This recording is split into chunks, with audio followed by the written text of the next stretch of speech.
স্বপ্ন জিততেও শক্তি লাগে।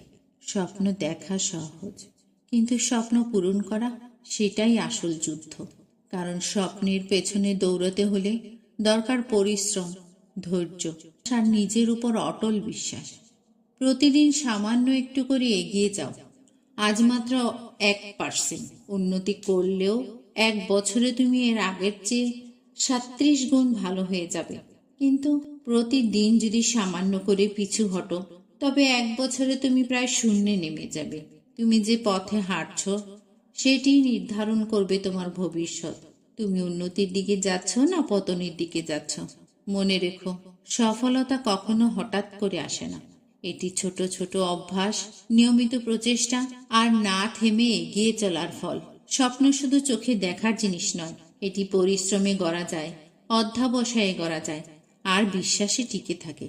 তাই শুধু স্বপ্ন দেখো না, স্বপ্ন জেতার মতো শক্তিও নিজের মধ্যে তৈরি করো।